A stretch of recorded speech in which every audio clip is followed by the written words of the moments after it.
My parents had 5 children. When the youngest was born, his name was Paul, my little brother. He lived for a few weeks but died in infancy. My parents learned after his death that they could have no more children. So I can remember that they began to talk about adopting another child. That talk went on around the supper table for a while, this talk of adoption. Finally, after several months, they decided not to adopt, but instead to take in a foster child. I was 8 years old at the time. Then, after more discussion, they decided not to take one foster child, but 4. They were all brothers and sisters. They were from northern Hancock County. I remember their names like it was yesterday. Clarence, Jenny, Buddy, and Cecil. All from the same parents. Cecil was the oldest when he came into our house. He was 10. I was 8. Before they came to the house, my parents were really upfront with us about the 4 brothers and sisters. My dad explained to us why they were coming to live in our house.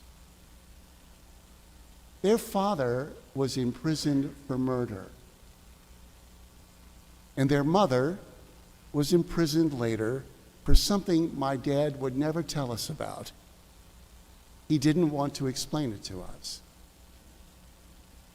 I remember the day that they arrived like it was yesterday. Buddy was the youngest. He was 3 years old. He couldn't talk. He didn't know how to talk. Clarence was the second oldest, about 5. And I remember as soon as he got to the house, my dad brought him to the barber shop to get a haircut because he had lice. Jenny had pretty hair, strawberry blonde hair. It was very curly. And Cecil was the oldest. He was 10. He was big, and he was mean looking. Cecil was 10, and I was 8. The first few months went pretty well. All the boys, we had 3 bedrooms. All the boys slept in one bedroom. It was like a dorm. My mom and my dad, I can remember, we did a lot to make them feel at home and that they were wanted and they were welcome and they were part of our family. But even so, I remember there was a kind of background drama in their lives. I remember that. There was a seriousness in their lives. Something happened to them. They were hurt or wounded. And I remember that they would go off by themselves every now and then in the yard and talk, the 4 of them, without anybody else, and we weren't included in it. Individually, I remember that they began to demonstrate troubled behavior. Buddy, the little one, 3 years old. He didn't talk much, and he would go and hide in the closet, and he'd strike matches. Jenny, the girl, she ran away a couple of times from the house. And Cecil, the 10-year-old, kept wanting to fight. Cecil wanted to fight. He wanted to fight at the baseball game a few blocks away. He wanted to fight over the last helping of mashed potatoes on the table. He wanted to fight over which TV station to watch. There were 2 at the time. Cecil wanted to fight. He wanted to fight all the time, and he wanted to fight anybody. One time, I confess, I'm going to confession in front of the whole church. I got mad at Cecil one time, and I was ready. I was ready to fight back. Even though Cecil was bigger, he was older, and he was meaner. Even my dad encouraged me to fight back. But you know, my dad didn't know that I could hear Cecil cry at night in his bed. His bed was next to mine. Big bully that he was, he'd cry. He'd cry about his mom, and he'd cry about his dad. And he told me one time about how they would beat him and how much he felt abandoned, Cecil. And that is what Cecil was fighting.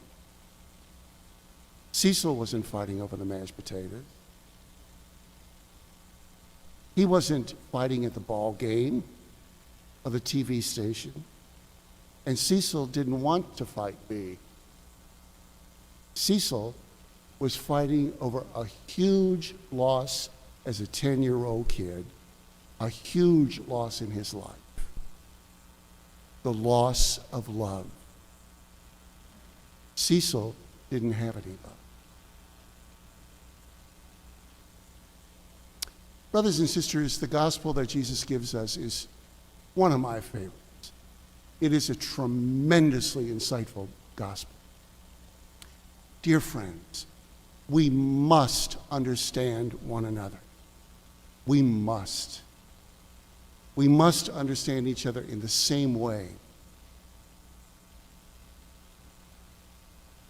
Oftentimes, just like Cecil, we'll transfer our hurts or our losses in life, the sufferings, we'll put that on other people. We'll put it on each other. And it's not their fault. It's something in them that they've lost. And when we realize that and when we understand that in each other, then and only then can we live as Jesus has taught us in this gospel. To the person who strikes you, offer the other cheek.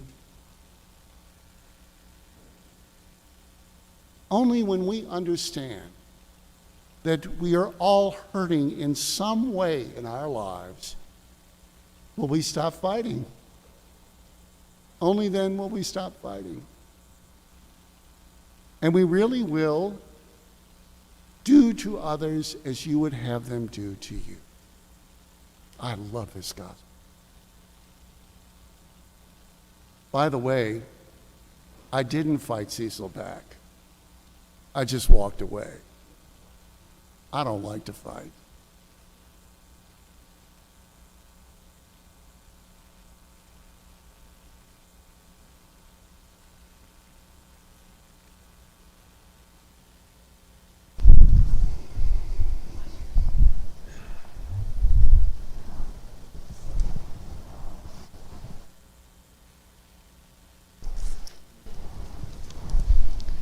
As people of faith, let us pray.